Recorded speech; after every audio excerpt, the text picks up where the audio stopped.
Bismillahirrahmanirrahim. I am Professor Dr. Mumtaz Ahmed. My medical qualifications are MBBS, MCPS, FCPS in medical microbiology. I achieved the gold medal in this FCPS exam. I am also qualified in medical education. I received my MHP from Al Shifa Tamir Mills University.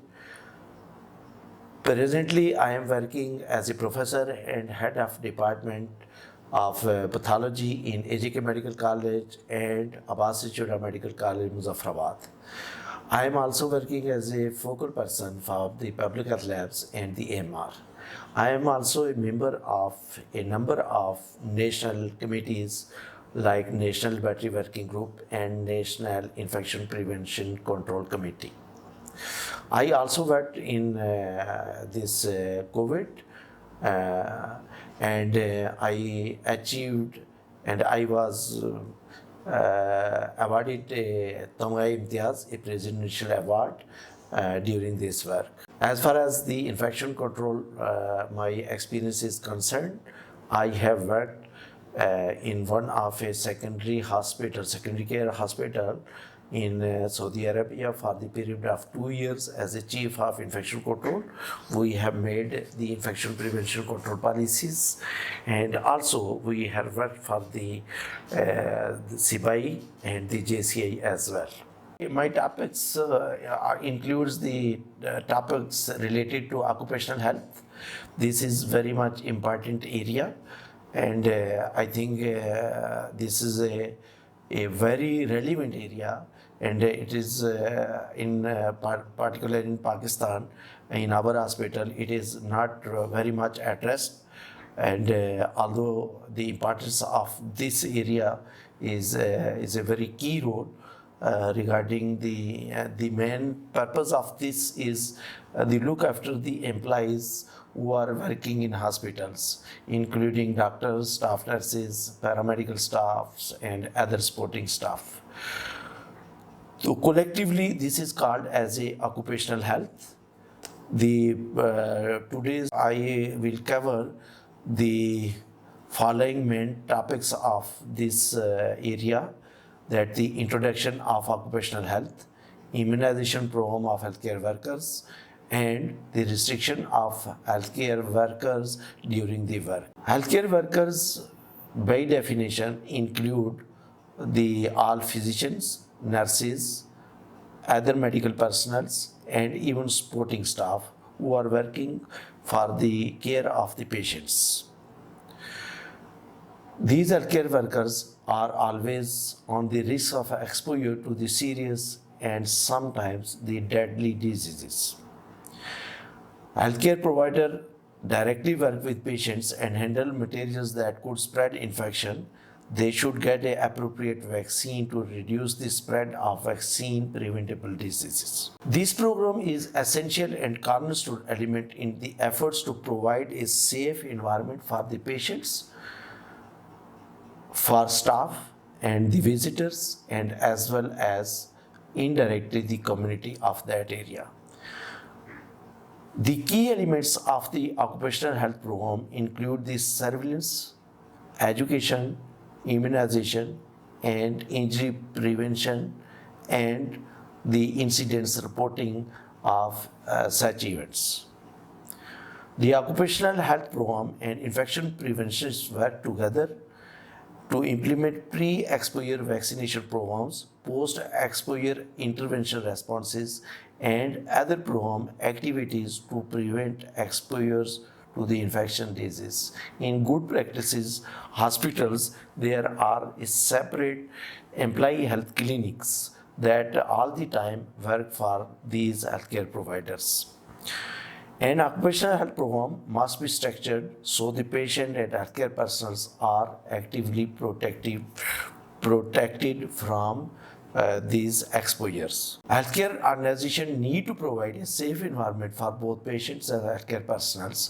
And infection prevention people has a vital role in identifying the risk of communicable diseases to the patients and the healthcare providers, implementing pre-exposure and post-exposure policies and procedures.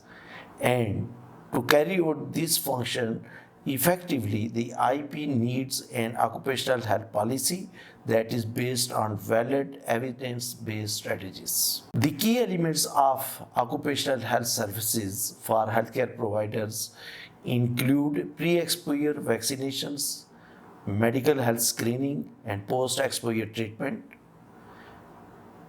and they ensure the surveillance for the infection in personnel, assist with exposure to investigation and implementation of preventive measures. Federal, state, and local regulation must exist for employee education and training. Immunization programs provide a protection from vaccine preventable diseases for both healthcare providers as those under their care in hospitals. Similarly, various restrictions may be indicated for workers who present with illnesses that may be transmitted in workplace or during the work. After this introduction, the next area of discussion is the immunization program for the healthcare providers. The recommendation for vaccination of healthcare providers are presented by disease in two categories. Number one, those diseases for which the routine vaccination is recommended for healthcare providers and include hepatitis B, seasonal influenza, measles, mumps, rubella, pertussis, and varicella vaccine. The second category diseases for which the vaccination of healthcare provider might be indicated in circumstances. The vaccine in the second category may include the meningococcal, typhoid, and polio vaccine. Among the first category is hepatitis B virus vaccination.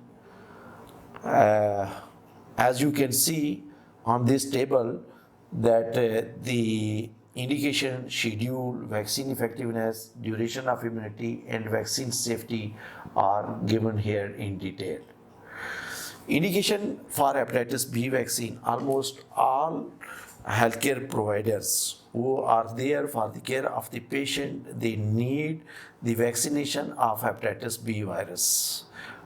We should keep the record of all employees working in hospitals in their files, and it should be well maintained. And the schedule of the vaccine is 1 ml intramuscular, 0, 1, and 6 to 12 months of the duration. Total the 3 injections given intramuscularly. Vaccine effectiveness: this is a highly effective vaccine. After the completion of 3 courses of this vaccine, the effectiveness of vaccine is more than 90%. There are different debates for the immunity, duration of the immunity for this vaccine. It is usually there are consensus that the effectiveness remains more than 20 years in most of the cases. But if this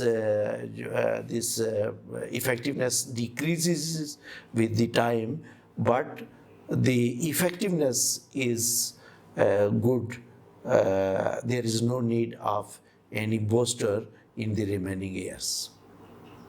This vaccine is very much safe as well. There are few cases seen having the arthritis, but there are no major side effects regarding this vaccine. Now, the second vaccine is regarding the influenza. Indication of influenza includes the high-risk patients are these healthcare providers who are work with high-risk patients. They all should be vaccinated by the influenza vaccine. The schedule is 0.5 ml intramuscularly. This vaccine is given yearly, on the yearly basis. The effectiveness of vaccine depends upon the strains from which this vaccine is obtained, and most of the time it is highly effective. If After vaccination, there is an attack of influenza. It is said that attack is very much is of no severity, and it's easy to treat, and it is a very light type of this attack of influenza if the patient or healthcare provider is vaccinated. The duration of immunity is 1 year. We repeat these injections after 1 year. Regarding the safety of this, again, this is a almost is a safe injection, and there are some hypersensitivity reports from the infection site. Otherwise, mostly this is a safe infection injection. Regarding the vaccine safety, this vaccine is highly safe. Only the side effect noted is the soreness at the site of the infection, for which there is no specific treatment. No specific treatment is required for this one. Now the next disease for which the vaccination is required is the measles. Healthcare personnel without evidence of immunity should get 2 doses of MMR vaccine separated by at least 28 days. Presumptive evidence of immunity to measles for persons who work in healthcare facilities include any of the following. Number one, the written documentation of vaccination with 2 doses of MMR or laboratory evidence of immunity and laboratory confirmation of the disease or birth before 1957.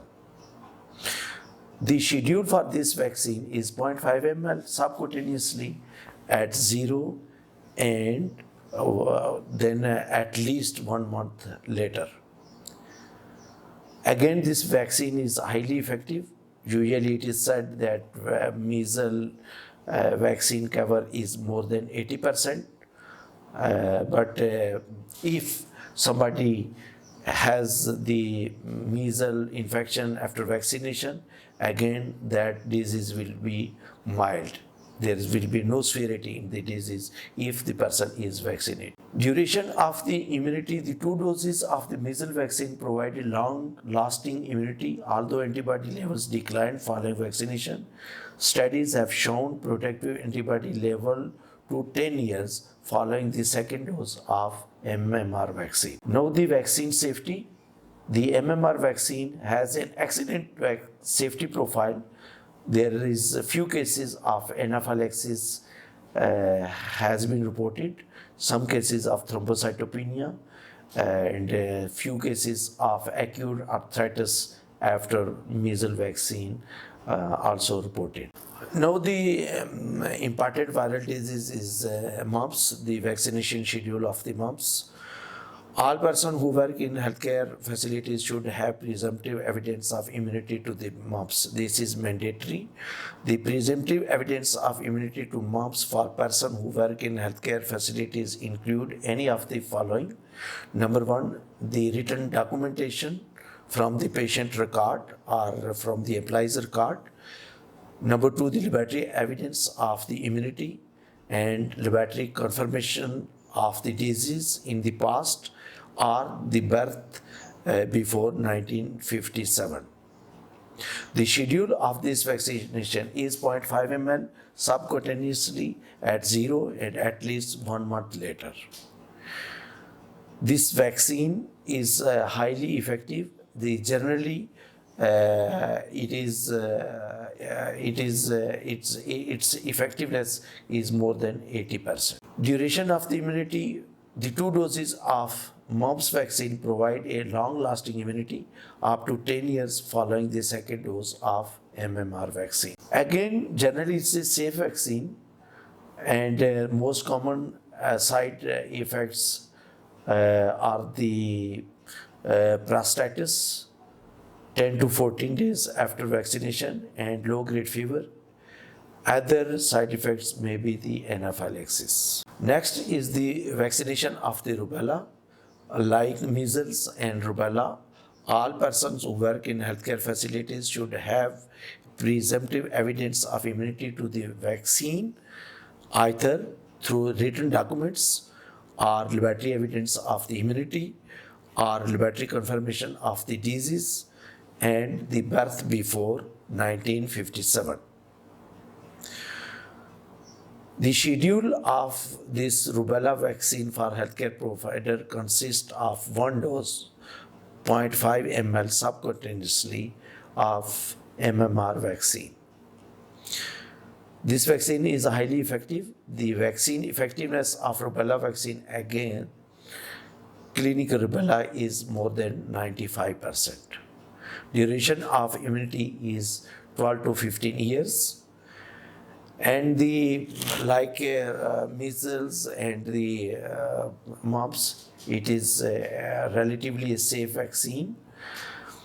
Most common adverse reaction to the rubella component of MMR vaccines are transient rash, which usually appears in 5% of vaccinated persons, or transient lymphadenopathy with fever, sore throat, and headache. The next disease is pertussis, for which this vaccination is required for healthcare providers.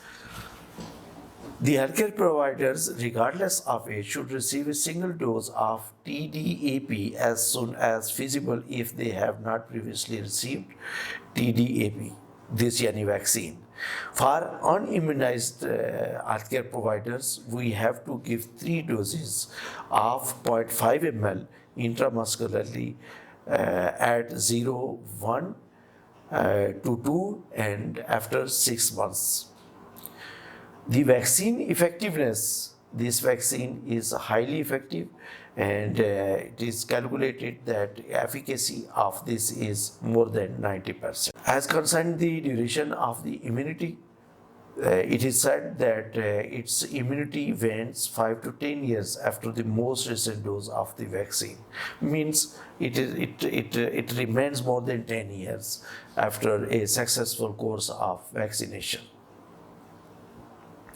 Data from different studies support that the safety of this vaccine in adolescents and adults is very satisfactory. Now, the varicella vaccination of this viral disease, the varicella, all persons who work in healthcare facilities should have presumptive evidence of immunity to mumps. This is mandatory for this. For this, we have to see the written documentation for the vaccination of healthcare providers or laboratory evidence for the immunity of this disease and the laboratory confirmation of the patient suffering from the varicella, or the healthcare providers gives an history about his or her diseases. The schedule is 0.5 ml subcutaneous at time 0 week and 4 to 8 weeks later. This vaccine effective is more than 80%. It has a very effective role for prevention of the diseases. Regarding the immunity, this immunity is excellent after successful course of this vaccine. The immunity is it's more than 90%. Most studies indicate that its effectiveness remains more than 5 years and more than 90% for most of the patients who are vaccinated. This vaccine is highly safe, and there are few cases of this varicella-like rash seen, which wanes spontaneously. No specific treatment is required for this side effect. Now, the diseases for which vaccination might be indicated. But we vaccine healthcare providers, and not it is mandatory for all, but we vaccine a certain group of these healthcare providers who work there. Out of that, as I have explained this one, that the meningococcal vaccine, polio vaccine, these are the and for the typhoid fever, these are the optional and indicated for certain groups. Regarding the meningococcal, the healthcare providers with anatomic or functional asthenia, persistent complement deficiency, or healthcare providers who are suffering from HIV, they should be vaccinated for this with meningococcal vaccines. Those healthcare providers who remain group at high risk are recommended to be revaccinated after 5 years. Now, the last part of my talk is about the work restrictions for healthcare providers who are exposed or infected with certain infectious conditions in the healthcare settings. First, the conjunctivitis, maybe the bacterial or the viral. The suggestion is that the healthcare provider should restrict from patient contact and contact with patient's environment. The duration of this restriction will be until the discharge of this stops. Second category of is the diarrheal diseases, which include the acute stage and the convalescent stage. In the acute stage, which cases having the acute diarrhea, that should be excluded, the healthcare provider should be excluded from the duty. And what should be the duration of this exclusion, or they should be restricted until more than 48 hours to 72 hours after the symptoms resolve. And for the convalescent stage, like salmonella, the healthcare provider should not care the high-risk patients. They should not handle the foods. And the duration of this is until the symptoms resolve, or we should ask the infectious disease specialist or consultant microbiologist.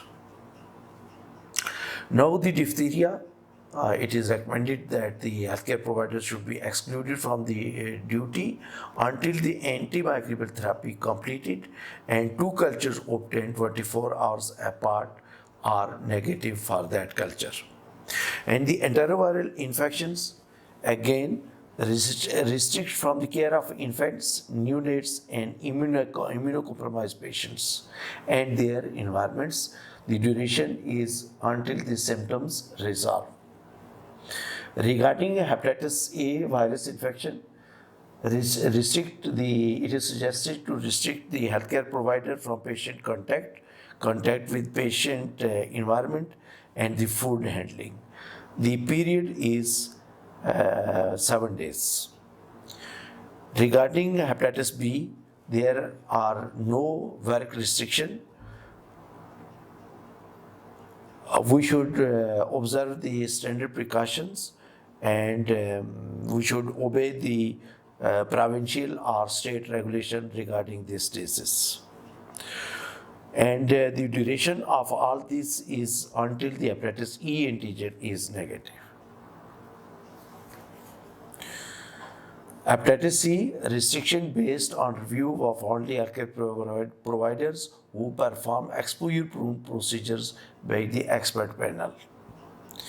Herpes simplex, regarding herpes simplex, it depends upon the area which is infected. Regarding this genital, there is no restriction. For orificial area, healthcare provider should be restricted for the care of high-risk patients, and the herpes simplex on the hands, healthcare providers should be restrict from the patient contact and contact with the patient environment. The duration of this restriction will be until the lesions heal. Regarding HIV virus infection, healthcare providers should not perform exposure-prone invasive procedures. Generally, they should observe a standard precautions strictly.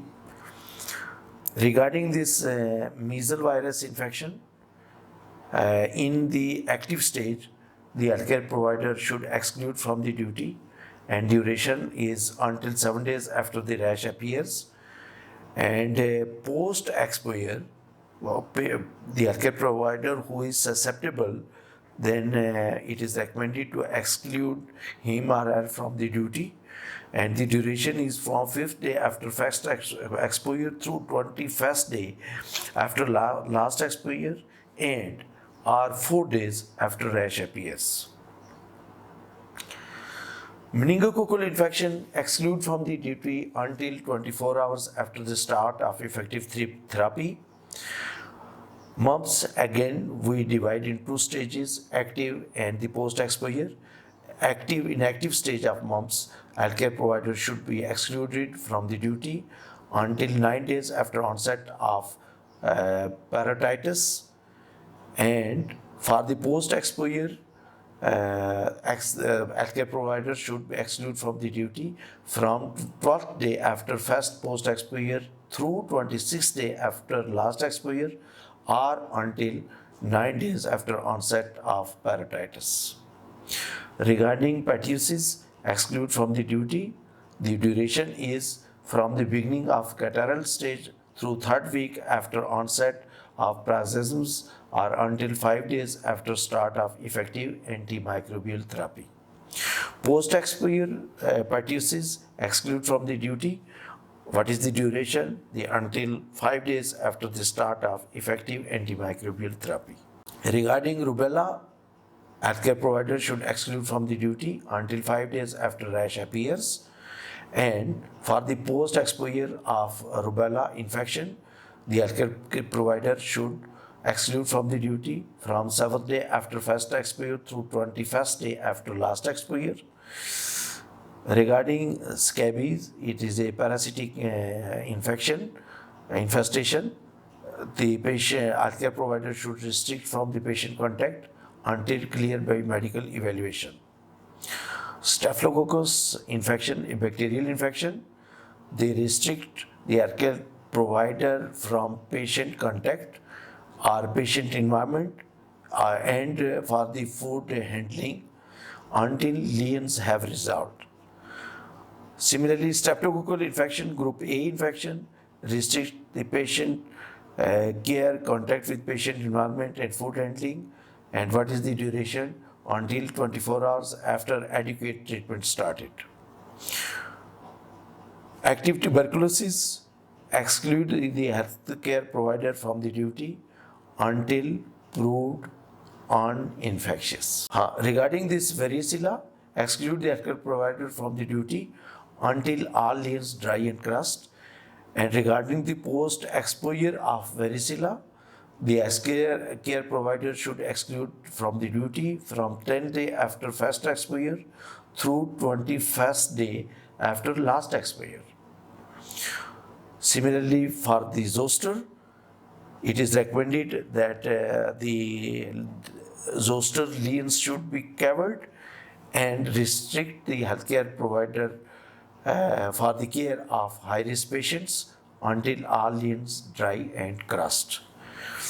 Similarly, post-exposure from the zoster, restrict from the patient contact from 10th day after first exposure through 21st day after last exposure. Thank you so much.